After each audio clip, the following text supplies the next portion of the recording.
ఏపీలో మాటలు మంటలు రేపుతున్నాయి.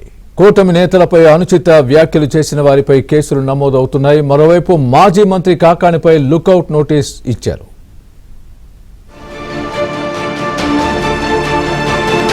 అవినీతి అక్రమాలు, నోటి దురుసు, దాడులకు పాల్పడిన వైసీపీ నేతలపై కేసులు నమోదవుతున్నాయి.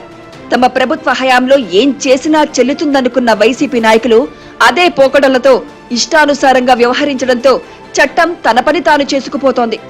ఇటీవల ఏలూరులో నిర్వహించిన వైసీపీ సమావేశంలో మాజీ మంత్రి కారుమూరి నాగేశ్వరరావు కూటమి నేతలను నరుకుతా అంటూ రెచ్చగొట్టే వ్యాఖ్యలు చేశారు. దీంతో కారుమూరిపై చర్యలు తీసుకోవాలంటూ టీడీపీ నేతలు గుంటూరు నగరపాలెం పోలీసులకు ఫిర్యాదు చేశారు.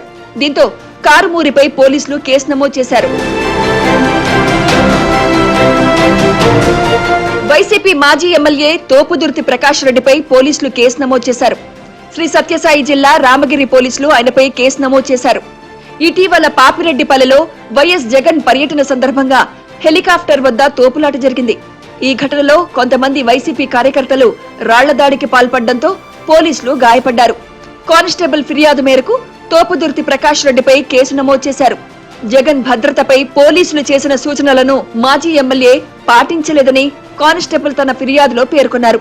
హెలిప్యాడ్ వద్ద కార్యకర్తలను తోపుదుర్తి రెచ్చగొట్టినట్లు, భద్రతా వైఫల్యంగా చూపించే ప్రయత్నం చేసినట్లు పోలీసులు నిర్ధారించారు.